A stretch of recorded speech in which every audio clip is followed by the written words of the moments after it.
कहते हैं शहर के बाहर एक पुरानी जर्जर हवेली है। सालों से सुनाई देता है कि वहाँ एक चुड़ैल भटकती है जो किसी पाप का बदला लेने लौटती है। पर आज 4 दोस्तों की हिम्मत उन्हें वहाँ ले जाएगी और उस रात के बाद उनकी जिंदगी कभी वैसी नहीं रहेगी। 4 दोस्त रवि, समीर, अंकित और जीत हमेशा की तरह शाम को पार्क की बेंच पर बैठे बातें कर रहे थे। रवि उत्साहित, यार सुना है शहर के बाहर जो पुरानी हवेली है वहाँ रात को चुड़ैल दिखती है। जीत हंसते हुए, अरे भाड़ में गई चुड़ैल, चलो देखते हैं आज। बाकी तीनों भी हंसते हैं और तैयार हो जाते हैं। रात के 11 बजे चारों बाइक से हवेली पहुंच जाते हैं। हवेली अंधेरी, टूटी हुई और हवाओं की तेज सनसनाहट। चारों टॉर्च लेकर अंदर जाते हैं। अचानक एक कमरे की खिड़की अपने आप बंद हो जाती है। चलो वापस चलते हैं यहाँ। पर तभी दरवाजे के पास सफेद साड़ी में एक औरत झुके हुए सिर के साथ धीरे धीरे हवा में तैरती हुई दिखाई देती है। चारों चीखते हुए हवेली से भागते हैं।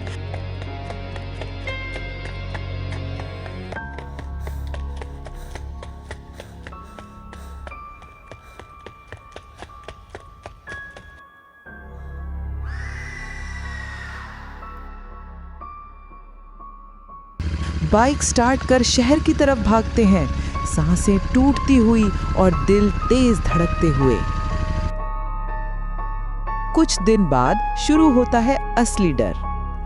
2 दिन बाद समीर के घर में अजीब घटनाएं होने लगती हैं। रात के 2 बजे उसके दूसरे कमरे से किसी के दबी दबी सिसकने की आवाज आती है।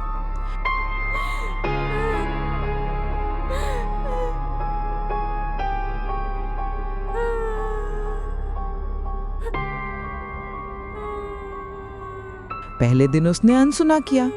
दूसरे दिन आवाज और तेज हो गई, जैसे कोई जोर जोर से रो रहा हो।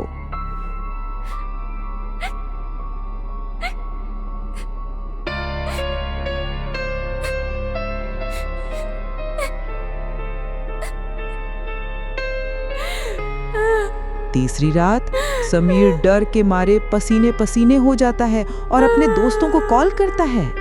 तुम चिंता मत करो, हम तीनों आ रहे हैं तुम्हारे घर। चारों दोस्त समीर के घर आते हैं।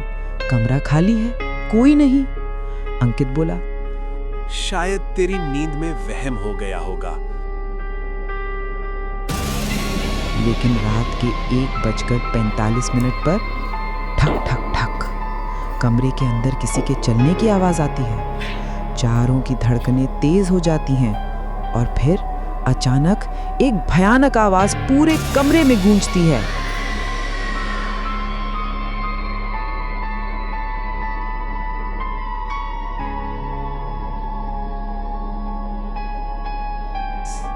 तुम चारों ने मुझे हवेली में बुलाया था। अब तुम में से एक को मेरे साथ आना होगा। दरवाजे के पीछे से एक तेज झोंका आता है और अंकित अचानक हवा में उठता है और कमरे के कोने में गायब हो जाता है।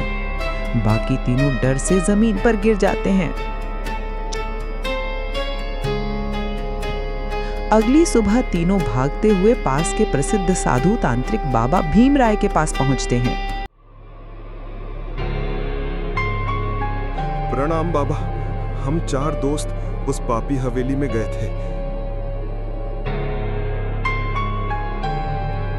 बाबा गुस्से में डांटते हैं, किसने कहा था हवेली में जाने को? वहां एक पापी आत्मा बंद है। अब तुम लोगों ने उसे जगा दिया है। रवि बोला, बाबा हमारा दोस्त ले गई है, उसे बचाइए। बाबा गहरी सांस लेते हैं।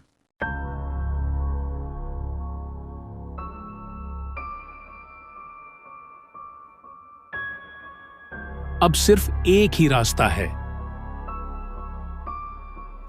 रात के 12 बजे सर्द हवा, पूरे शमशान में कुत्तों की चीखती आवाजें। बाबा अकेले मंत्र पढ़ते हुए एक बड़ी चिता के पास खड़े हैं। तीनों दोस्त दूर से कांपते हुए देखते हैं। अचानक सफेद धुएं जैसा धुंध उठता है और उसी में से वही चुड़ैल प्रकट होती है। लंबे बाल, उलझे हुए, लाल आंखें और चेहरे पर भयानक दर्द। चुड़ैल गर्जना में, मेरे अधिकार में जो आ चुका है उसे मैं नहीं छोड़ती। बाबा, उसे दे दो, लड़का निर्दोष है। चुड़ैल कुछ देर चुप रहती है, फिर बोलती है, ठीक है, बदले में मुझे मुक्ति चाहिए। मुक्ति तभी मिलेगी जब हवेली के पुराने पेड़ के नीचे दफन मटका अग्नि में भस्म होगा।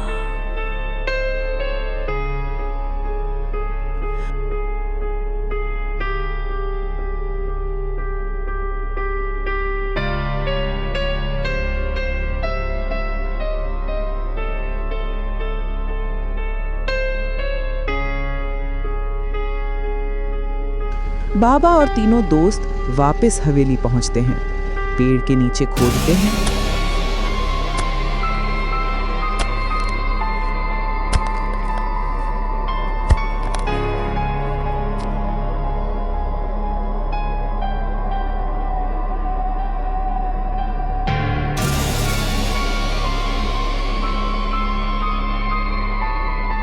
और सचमुच एक पुराना मिट्टी का मटका मिलता है।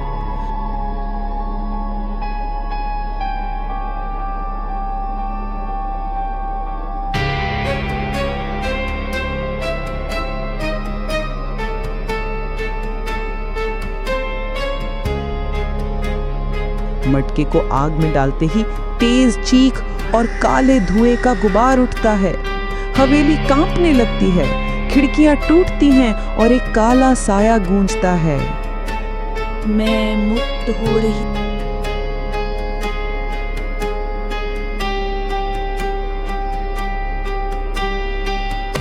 कुछ देर बाद सब शांत हो जाता है।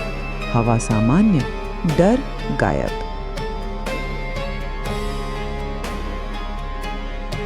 अचानक कुछ दूरी पर अंकित बेहोश हालत में लेटा हुआ मिलता है। बाबा उसे पानी छिड़ककर होश में लाते हैं। अंकित रोते हुए, उसने मुझे एक बंद कमरे में कैद कर रखा था। मैं सोच रहा था मैं मर जाऊंगा। चारों दोस्त बच तो गए, लेकिन वो रात उनके दिलों से कभी नहीं निकली। हवेली आज भी खड़ी है, सन्नाटे में डूबी हुई, मानो किसी और आत्मा का पाप अपने अंदर दफन किए हुए।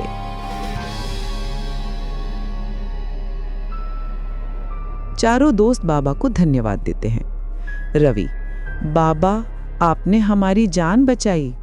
बाबा मुस्कुराते हुए, भूत बुरे नहीं होते, पाप और अधूरी कहानियां उन्हें बुरा बना देती हैं।